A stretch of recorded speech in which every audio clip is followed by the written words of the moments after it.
Há aproximadamente 13 milhões de anos, no que hoje conhecemos como sudoeste da China, ocorreu um evento que moldaria para sempre o nosso planeta. As placas tectônicas do que hoje é a Índia e a Ásia colidiram, desencadeando uma reação em cadeia que elevou a crosta terrestre milhares de metros acima do nível do mar, criando o que hoje conhecemos como o teto do mundo, ou Tibete, um lugar onde a fantasia se mistura com a realidade.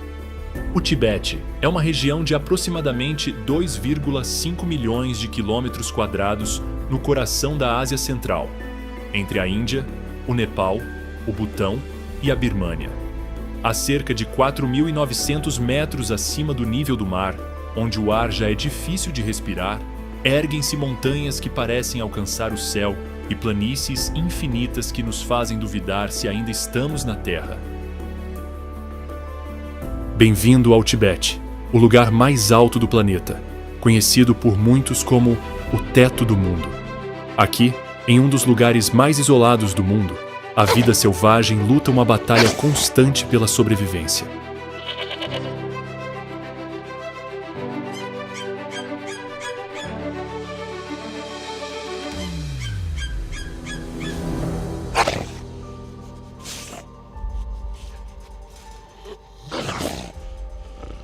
Do majestoso iaque tibetano aos simpáticos picas, eles vivem em um ecossistema quase virgem, que esconde inúmeros segredos que vamos descobrir.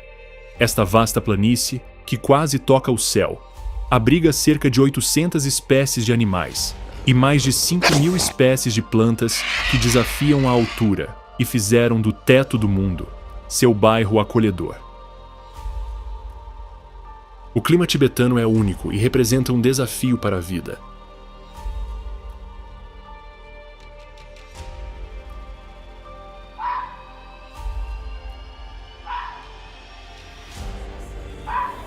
Embora as tribos locais chamem essa área de Kabakan, ou Terra da Neve, a verdade é que o Tibete tem um clima seco na maior parte do ano, com muito pouca precipitação anual. As temperaturas médias nesta região isolada do mundo são tipicamente frias.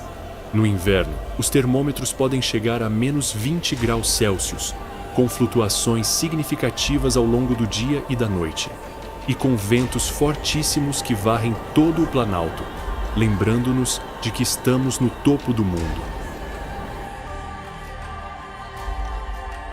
Durante os meses de verão, as temperaturas aumentam ligeiramente, variando entre 9 e 24 graus Celsius, tornando-se até confortáveis para a maioria da vida selvagem e da vegetação. A maior parte da precipitação ocorre durante esse período, especialmente na parte sul do Planalto, enquanto no norte, protegido pelo Himalaia, é quase inexistente. O Tibete também é uma importante fonte hidrológica para a Ásia e o mundo inteiro. Não é à toa que esta região é conhecida como a Torre de Água. O Tibete abriga a terceira maior reserva de gelo do planeta, atrás apenas da Antártida e do Ártico.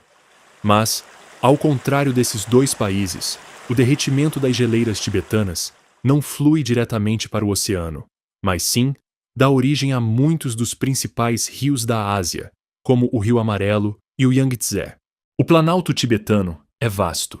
Se somarmos os territórios da Espanha, Portugal, França, Alemanha, Itália, Suíça e Polônia, ele é ainda maior. Neste lugar, onde as baixas temperaturas, o clima e a altitude parecem desafiar a vida, há um animal mais do que acostumado a ver tudo de cima, o abutre do Himalaia. Com sua plumagem discreta, porém elegante, em tons de creme e preto, o abutre do Himalaia é apenas um vislumbre da vida selvagem única das altas altitudes do Tibete. Lá, no alto de um penhasco a mais de 4.000 metros de altitude, os abutres do Himalaia observam a vastidão do Tibete de um ponto de vista privilegiado. Com sua aparência distinta, semelhante à do abutre grifo, com penas grandes e pontiagudas e um tamanho que pode chegar a 3 metros, poderíamos pensar que essas aves estão à espreita, prontas para capturar sua próxima presa e carregá-la até as alturas para devorá-la. Mas nada disso. Os abutres do Himalaia esperam pacientemente lá do alto que a vida selvagem do Tibete lhes sirva algo. Essas aves são necrófagas por excelência e não perdem tempo tentando caçar algo quando podem deixar que outra pessoa faça o trabalho por elas. Sua anatomia até fala sobre seu estilo de alimentação, já que tem grande força no bico para rasgar a carne facilmente, mas muito pouca força nas garras, já que não precisam caçar. Seus hábitos de alimentação também são responsáveis pela área calva em seus pescoços e cabeças, já que milhares de anos de evolução resultaram na ausência de penas nessa área, o que lhes permite estripar carcaças facilmente. O prato favorito do abutre do Himalaia é um dos animais emblemáticos do Planalto, o iaque. Assim que detectam, com a ajuda de sua visão aguçada, que um iaque faleceu, os urubus rapidamente chegam à mesa, com o barulho peculiar que sempre fazem ao pousar em uma carcaça. Esses tibetanos acreditam firmemente que nada servido em um prato deve ser desperdiçado, e são capazes de remover toda a carne desse grande animal em apenas 120 minutos.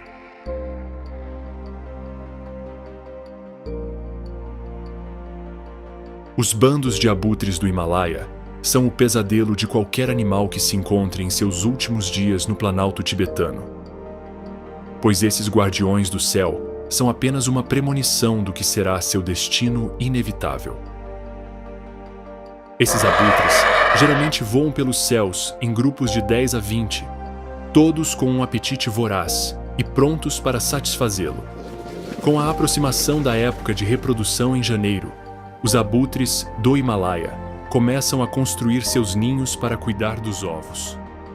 E qual lugar melhor do que um penhasco a milhares de metros de altura para estabelecer o que será o lar da família por alguns meses? Os abutres do Himalaia são muito cooperativos na reprodução, e vários casais conseguem nidificar no mesmo penhasco sem conflitos. Após cerca de 50 dias de incubação, um pequeno filhote sairá desse ovo de casca grossa e manchas vermelhas, que permanecerá com a família por aproximadamente 6 meses, até decidir voar e descobrir as maravilhas do Tibete por conta própria.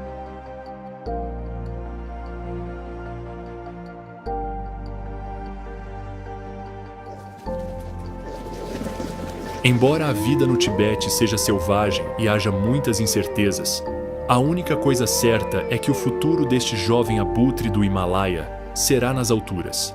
Entretanto, no vasto ecossistema tibetano, nem todos os animais podem esperar que a comida caia do céu. Longe dos penhascos onde os abutres vagueiam, nas encostas das montanhas onde as temperaturas do inverno podem facilmente ultrapassar o ponto de congelamento, um felino, espreitando cuidadosamente entre as rochas, espera silenciosamente para capturar sua presa.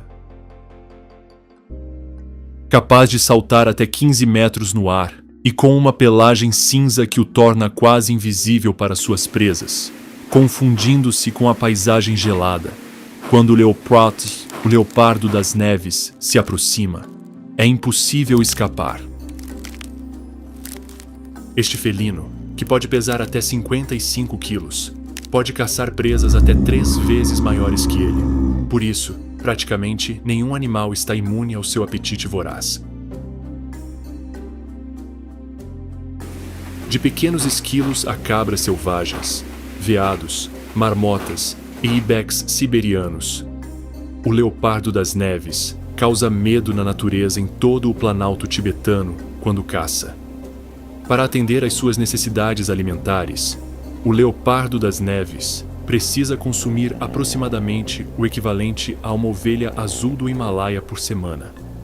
Uma cota difícil de atingir, mesmo para um caçador experiente como este majestoso felino. O leopardo das neves é o melhor exemplo de adaptação da vida selvagem às duras condições climáticas do Tibete.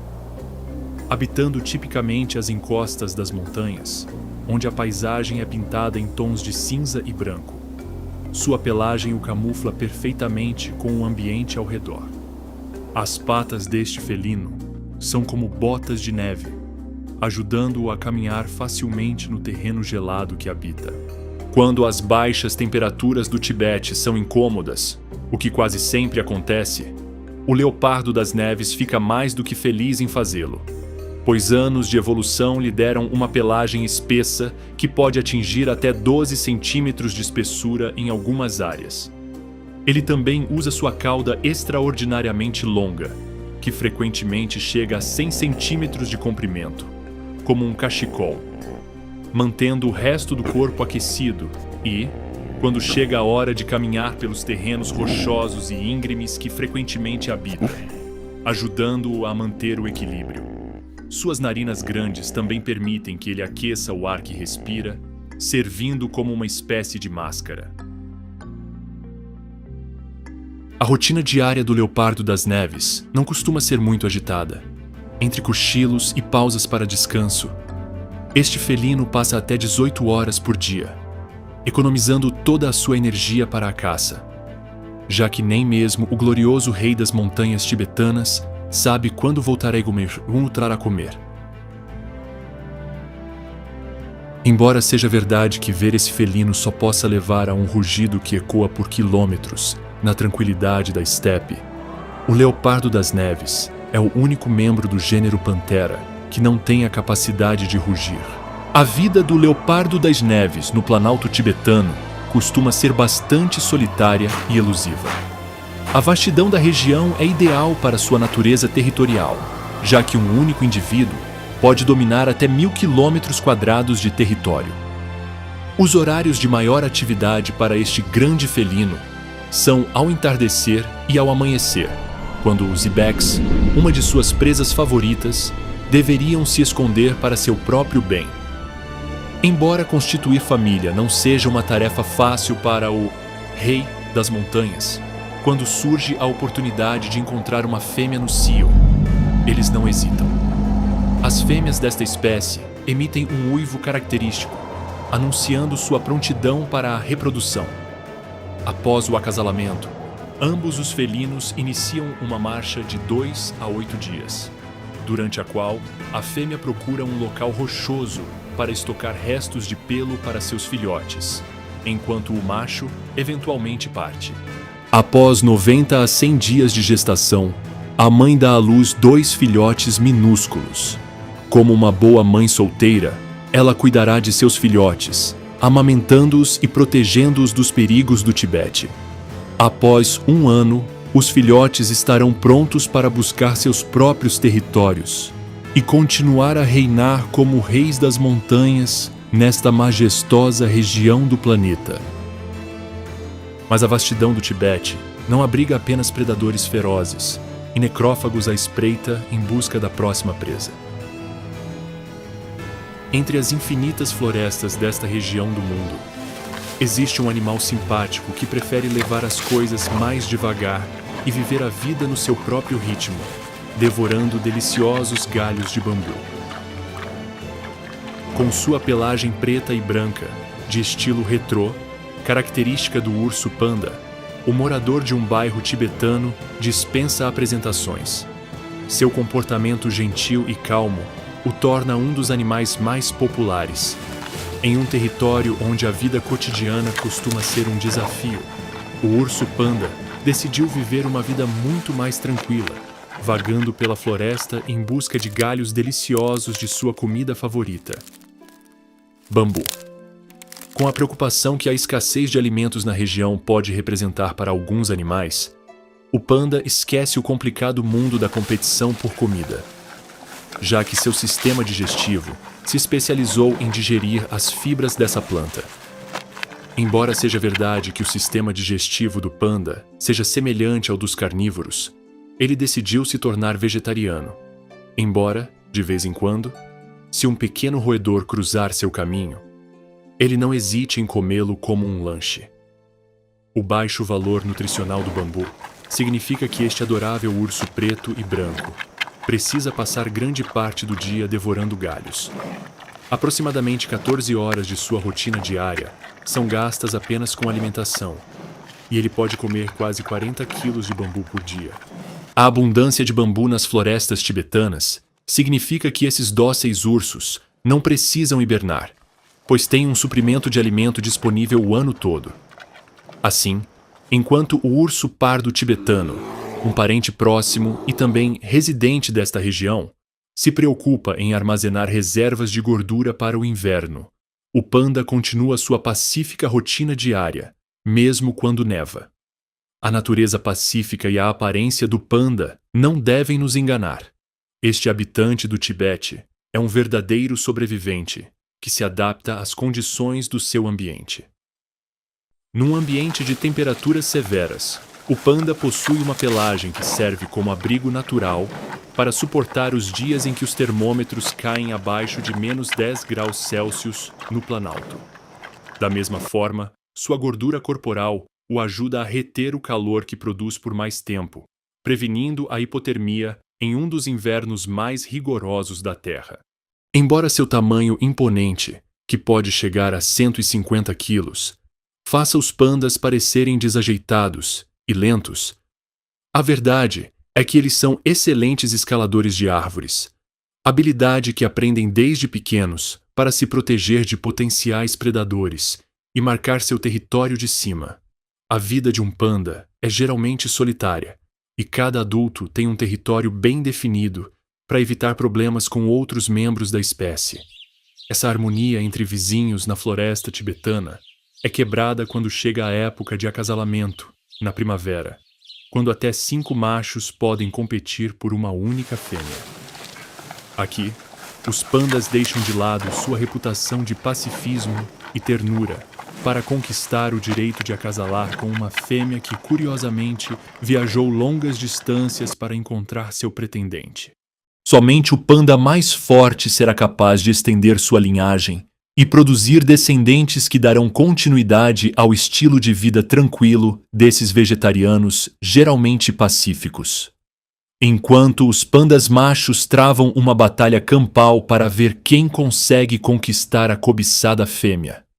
Ali mesmo na imensidão da floresta do Planalto, outra espécie se organiza em uma sociedade hierárquica muito complexa. Os macacos tibetanos. Esses habitantes das florestas são mais uma das maravilhas naturais que o Tibete tem a oferecer. Suportando as duras condições de vida que enfrentam, os macacos tibetanos são os maiores macacos de toda a Ásia.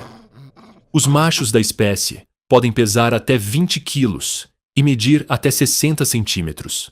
Outra de suas características mais marcantes, além de útil quando o inverno bate à porta, é sua bela pelagem, densa e longa, que os protege das baixas temperaturas. A cor da pelagem do macaco tibetano reflete muito sua idade. Macacos que atingem a idade adulta, após os 2 anos de idade, apresentam pelagem marrom escura, quase preta na cabeça, braços, costas e pernas, enquanto seus rostos e barrigas apresentam tons mais claros de bege. Os bebês macacos tibetanos, por outro lado, têm pelos muito mais claros. Ao contrário dos pandas, cuja dieta é quase inteiramente baseada em um único alimento, como o bambu, os macacos tibetanos levam uma dieta balanceada muito a sério, pois comem até 100 espécies diferentes de plantas. Devido ao seu grande tamanho e ao ambiente complexo que habitam, os macacos desenvolveram um apetite enorme, nunca recusando os presentes que a natureza do Tibete lhes oferece. Esses gigantes entre os macacos têm uma dieta que inclui frutas, folhas, caules, flores, brotos, cascas e até insetos. Quando chega a época de escassez no Tibete, que geralmente é inverno para os macacos, eles adaptam seu apetite ao que encontram na natureza. Aqui, as opções são um pouco mais austeras, como sementes gordurosas e nozes ricas em amido. Quando o período de forrageamento termina, os macacos verificam sua bolsa de armazenamento, que nada mais é do que suas bochechas, para ver o que comerão no jantar. Enquanto o leopardo das neves é um animal solitário e territorial, e o panda tem conflitos com outras espécies, os macacos tibetanos acreditam que quanto maior a família, melhor. Esses macacos vivem em uma sociedade hierárquica bastante complexa, governada por um macho alfa, que é o maior e mais forte. O destino dos outros membros do grupo depende do sexo deles. Os machos jovens, ao atingirem a adolescência, estarão livres para deixar o grupo e buscar seu próprio território, pois o líder não quer competição.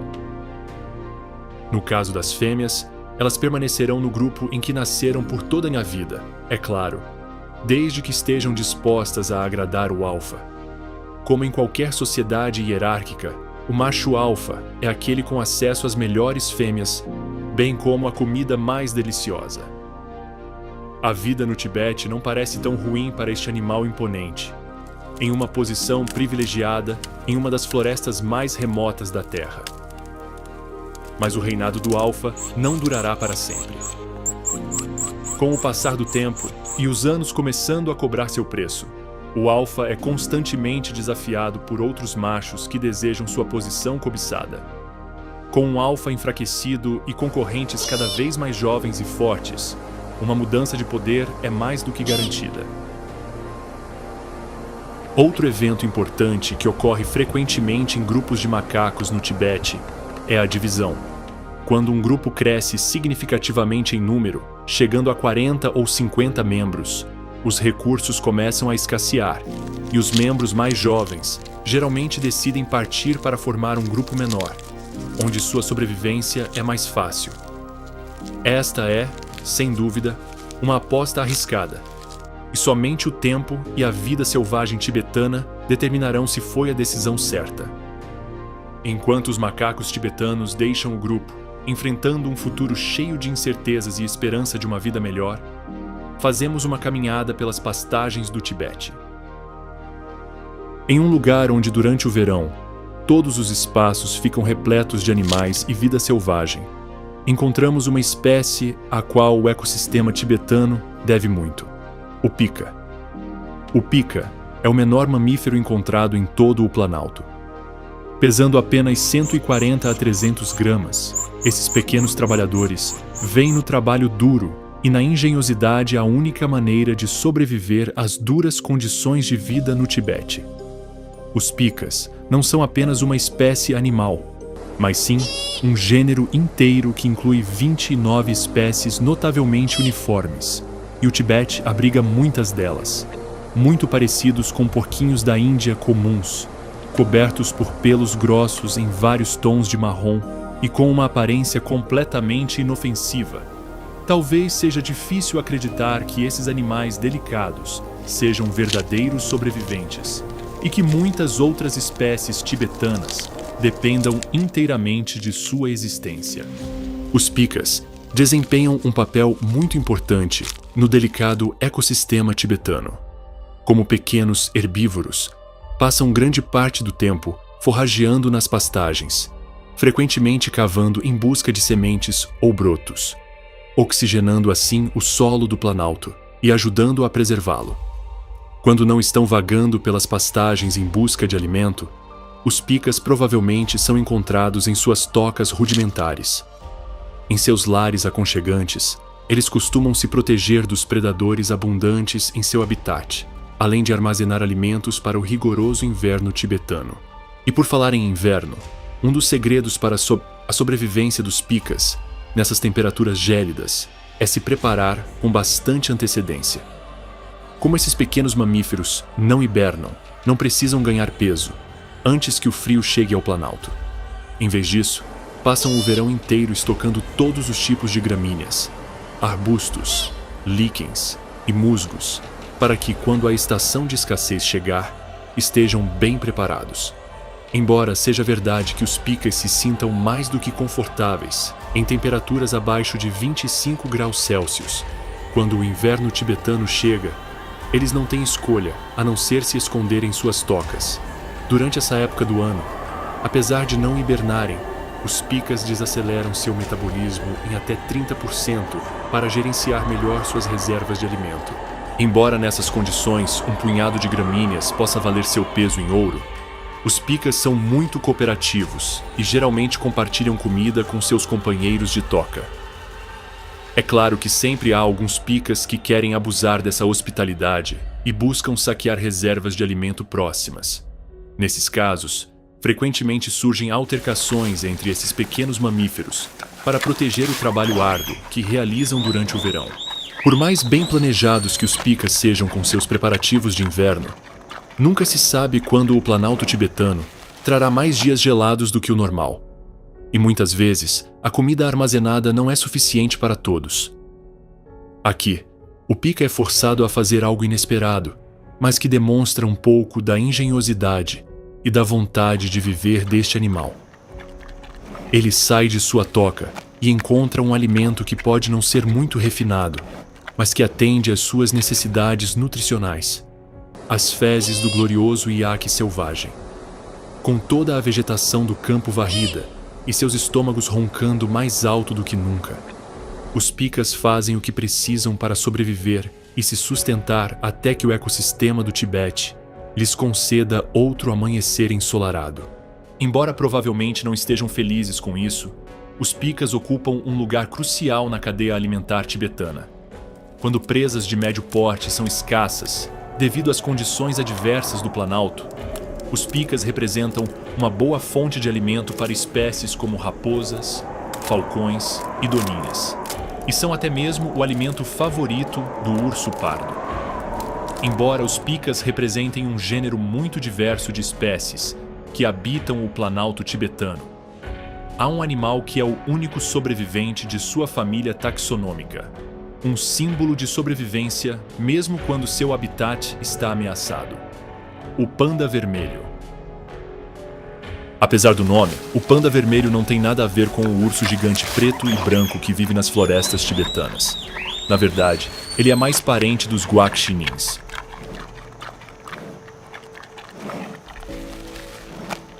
Do tamanho de um gato doméstico, com uma pelagem espessa que realmente faz jus ao seu nome, o panda vermelho é uma das espécies mais icônicas desta região do mundo. Embora possa parecer muito fofo à primeira vista, o tipo de corpo do panda vermelho é uma dádiva da natureza para sua sobrevivência. Sua pelagem, como a de um verdadeiro habitante do Tibete, é espessa e bastante densa, protegendo-o das baixas temperaturas e do vento desta altitude. Uma cauda longa e espessa o ajuda, assim como o glorioso leopardo das neves, a se proteger do frio, usando-o como um cachecol, e a manter o equilíbrio em solo escorregadio. Suas patas curtas e pretas são um exemplo claro da adaptação das espécies animais ao seu habitat. Bem, por um lado, eles têm pelos mais grossos, ideais para caminhar na neve. E quando se trata de escalar, o panda vermelho usa sem esforço suas garras retráteis para escalar árvores e escapar de predadores. Para o panda vermelho, não há maneira melhor de começar o dia do que com uma boa escovação. Antes de sair trotando, este amigo peludo realiza um ritual de lavar o pelo, lamber as patas e massagear as costas e o abdômen. Embora tenham pouca semelhança com o majestoso panda tibetano, eles compartilham muitas características comportamentais e de hábitos. Para começar, ambos dormem muito bem. O panda vermelho pode passar até 2/3 do dia descansando, geralmente enrolado na cauda entre os galhos das árvores. Quando não estão economizando energia com um cochilo confortável, os pandas vermelhos estão comendo. E se você for chamado de panda, o que mais você vai comer além de bambu? Aproximadamente 60% da dieta do panda vermelho consiste neste alimento altamente sustentável. Mas, como ele não pode comer sempre a mesma coisa, para variar um pouco sua dieta, este pequeno mamífero também tende a apreciar folhas, flores, frutas bagas, insetos, ovos e até mesmo pequenos mamíferos e pássaros que cruzam seu caminho. Porque sim, seu sistema digestivo é capaz de digerir carne.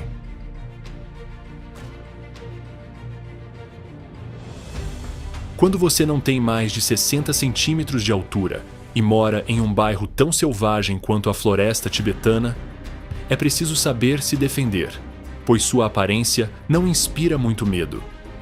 Quando um panda é ameaçado por um intruso em seu habitat normalmente pacífico, ele tem duas opções. A primeira opção, se vir a oportunidade, é deixar as brigas na floresta para outras espécies e escapar para a árvore mais próxima usando suas avançadas habilidades de escalada. Se a situação não lhe deixar escapatória, o panda vermelho, nada feroz, não tem escolha a não ser reunir coragem para enfrentar os valentões, apoiando-se nas patas traseiras para parecer maior e usando suas garras afiadas para atacar. Embora o predador mais comum do panda vermelho seja o glorioso leopardo das neves, contra o qual ele nunca teria chance em um combate corpo a corpo, essa estratégia às vezes pode funcionar como um último recurso antes de se tornar parte do cardápio do felino. No entanto, tornar-se presa do temível leopardo das neves não é a única preocupação que pode passar pela cabeça de algumas espécies selvagens do Tibete. Na vasta paisagem congelada, outro caçador espreita com um estilo de vida muito diferente, o lobo tibetano. Este carnívoro astuto não enfrenta apenas os desafios do terreno, mas também a responsabilidade de liderar e alimentar sua matilha em uma das regiões mais hostis do planeta. Tendo conquistado a posição de macho dominante na matilha, este lobo é escolhido para acasalar com a melhor fêmea. No complexo estilo de vida dos lobos tibetanos, esta é uma medida de sobrevivência, garantindo a força da matilha com filhotes da melhor linhagem possível. Os filhotes, geralmente entre 4 e 6 anos, nascem na primavera, quando o planalto tibetano oferece as melhores condições de vida. Durante esse período, eles dependem dos cuidados da mãe, pois pesam apenas cerca de 400 gramas. Apesar de ter que cumprir o papel de provedor da família neste ambiente hostil, nem tudo são más notícias para o lobo tibetano, pois a natureza foi generosa com ele, equipando-o com todas as habilidades necessárias para ser um caçador bem-sucedido, mesmo neste ambiente desafiador. Pesando até 32 quilos e medindo até 1,65 m, o lobo tibetano é um predador talvez não tão imponente quanto o leopardo das neves, mas igualmente eficiente. A chave para o sucesso da caça do lobo tibetano é sua capacidade de furtividade.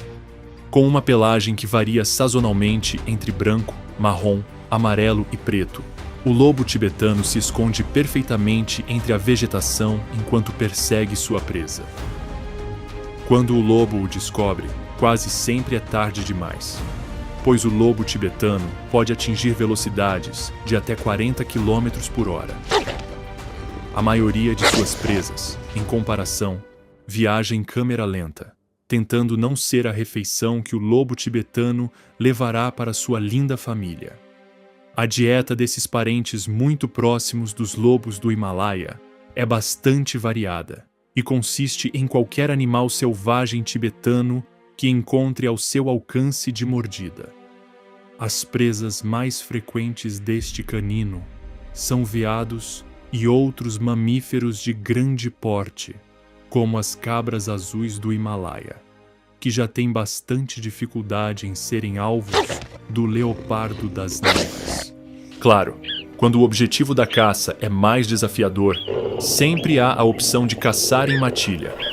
O trabalho coordenado de vários lobos garante que eles tenham o que comer. E, com um indivíduo comendo até 9 quilos de carne em uma única refeição, não há tempo para relaxar.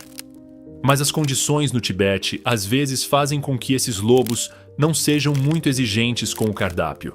Naqueles dias difíceis, quando a vida na estepe se torna cada vez mais difícil, presas menores, como marmotas, lebres, esquilos terrestres e camundongos não são de todo insignificantes e representam uma boa fonte de alimento. Ter uma família grande para sustentar é motivação suficiente para o lobo tibetano caçar dia e noite. Quando as horas mais ativas da estepe não rendem bons resultados, há sempre o turno da noite, onde, com a lua como companheira e seus sentidos de visão e audição apurados, as chances de sucesso são altas.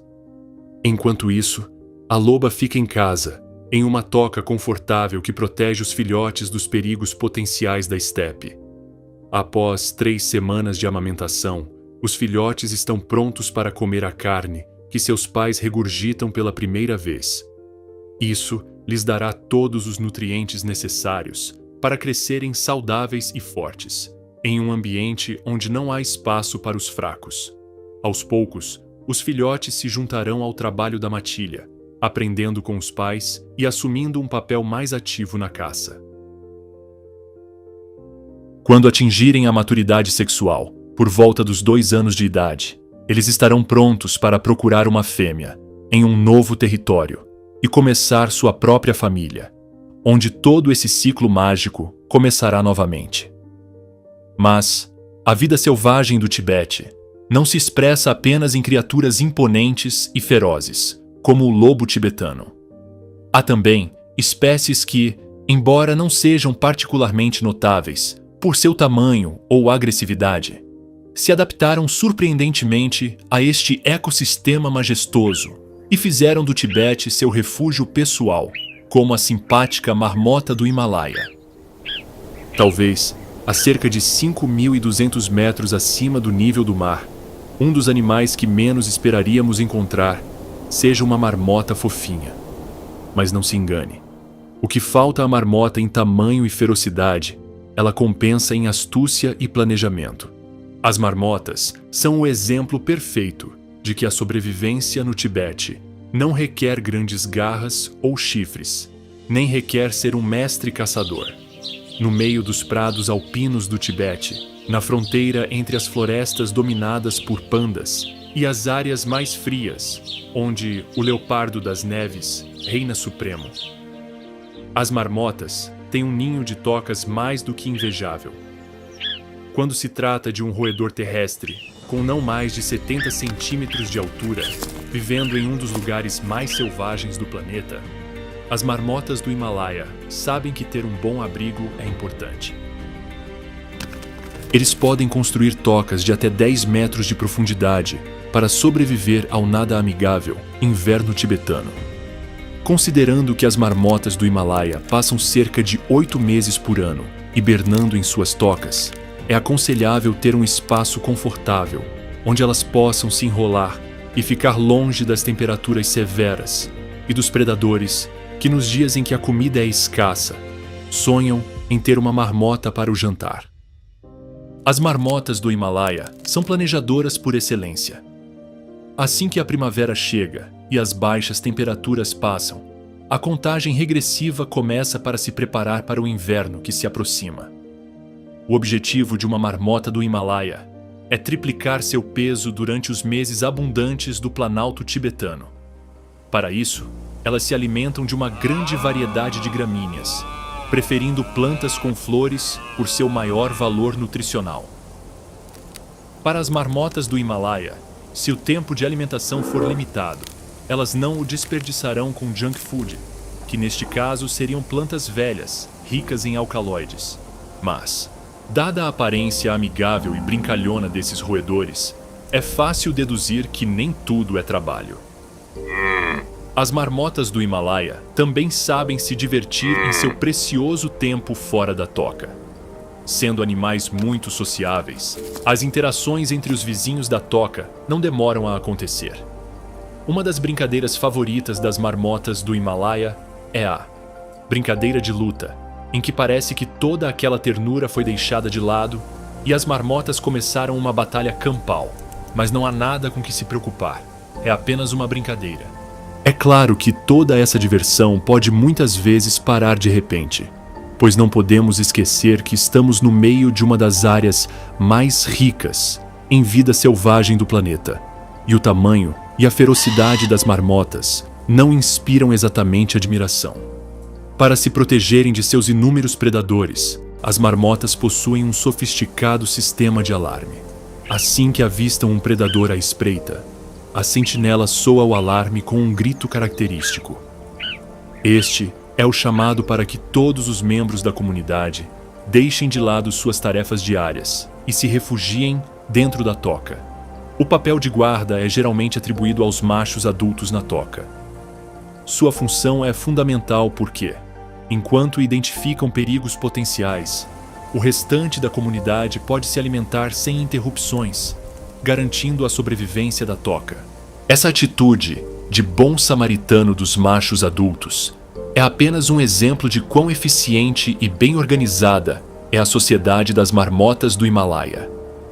Outro exemplo claro disso ocorre durante a criação dos filhotes, quando a tarefa de manter os filhotes aquecidos no fundo da toca é compartilhada entre vários adultos, mesmo que não sejam parentes dos filhotes. Tudo isso com o objetivo de garantir o futuro da espécie. Não muito longe do bairro das Marmotas do Himalaia, seguindo em direção às planícies infinitas do Tibete, encontramos uma espécie com chifres imponentes e mais do que adaptada à difícil rotina diária de viver, a milhares de metros acima do nível do mar. O majestoso veado vermelho tibetano. Com uma pelagem espessa, marrom avermelhada, que faz jus ao seu nome na maior parte do ano, o veado vermelho tibetano é uma espécie animal que somente o ecossistema quase intocado do Tibete conseguiu preservar.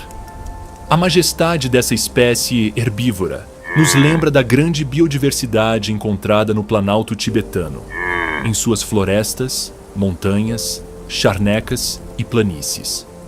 A aparência do veado vermelho tibetano não é de forma alguma inferior à das demais espécies que habitam esta região, que está mais perto do céu do que qualquer outro lugar do planeta. Com chifres imponentes que rivalizam com outros veados com chifres do Planalto, como os iaques, e uma juba enegrecida que lembra espécies incríveis do outro lado do mundo, o veado vermelho tibetano é uma maravilha da criação. É claro que, como em todas as subespécies de veados, há um dimorfismo sexual acentuado, com as fêmeas sem os chifres característicos e sendo mais compactas que os machos. Os machos podem pesar até 230 quilos e medir 120 centímetros nos ombros. Com praticamente toda a vastidão do Tibete à sua disposição, o veado vermelho tibetano não se limita a um habitat específico, mas migra constantemente para locais que oferecem as melhores condições de vida, dependendo da estação. Quando o termômetro atinge temperaturas mais agradáveis no Planalto e o degelo provoca a proliferação de enxames de moscas e mosquitos que costumam picar o veado vermelho tibetano, ele sobe para terras mais altas, onde, devido à abundância de alimentos da estação, não terá dificuldade em encontrar alimento. Pelo contrário, à medida que o inverno se aproxima e a ideia de viver em montanhas geladas a milhares de metros acima do nível do mar não parece muito atraente para sua sobrevivência, o veado vermelho busca novos destinos, descendo para áreas onde o abrigo do frio será mais fácil e onde haverá mais comida disponível. E por falar em comida, o veado vermelho tibetano tem uma dieta bastante variada, composta por gramíneas, folhas, brotos e até cascas. Para eles é bem simples. Se a natureza produz, eles devoram. Os veados que habitam as partes baixas do Planalto costumam pastar em árvores, sendo o seu favorito o abundante salgueiro. Cada parte da anatomia do veado vermelho tibetano serve a um propósito para sua sobrevivência. Sua pelagem espessa e vistosa o ajuda a suportar as condições frias do clima tibetano, e seu focinho sensível é crucial para detectar predadores e se comunicar entre si por meio de feromônios. mas há uma parte do corpo que eles usam extensivamente quando começa a temporada de reprodução. Essa parte pode medir até 70 centímetros e está presa à cabeça. Quando a temporada de acasalamento começa e as fêmeas estão em jogo, os veados vermelhos tibetanos liberam seu lado selvagem e entram em combate para determinar qual macho acasalará com as fêmeas férteis. Tudo começa com um rugido característico, anunciando o início da batalha. Depois disso, cada macho avança com toda a sua força, usando seus chifres como armas de verdade, até que seu oponente se renda ou até mesmo mate uma delas. O vencedor terá as fêmeas do rebanho à sua disposição para a reprodução e, após o acasalamento, as abandonará para continuar sua vida com um grupo de machos. As fêmeas devem cuidar sozinhas da criação, bem como cuidar de si mesmas durante o período de gestação, que dura impressionantes 33 semanas. Ao final desse período desafiador, cada fêmea dará à luz um único filhote, que precisará do leite de sua mãe por pelo menos 8 meses. Os filhotes de veado vermelho tibetano aprenderão com os hábitos do rebanho tudo o que precisam para sobreviver na estepe.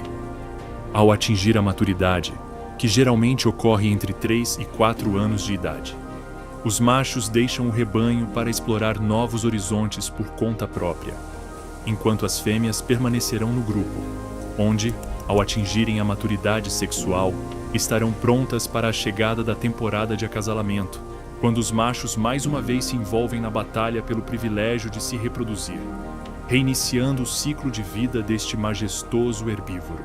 Com centenas de espécies animais, como o ágil leopardo das neves e os raptores abutres do Himalaia, dominando o planalto tibetano, há um animal tão surpreendente que, ofuscando todos os outros, ganhou o lugar de espécie mais emblemática do Tibete: o enorme iaque. O iaque é um bovino grande e peludo que fez dos planaltos tibetanos seu lar aconchegante. Esses gigantes, que podem pesar até 1.000 quilos, são capazes de viver em altitudes de 6.000 metros. Para lidar com as temperaturas severas do Tibete, os iaques têm talvez a pelagem mais quente de toda a estepe.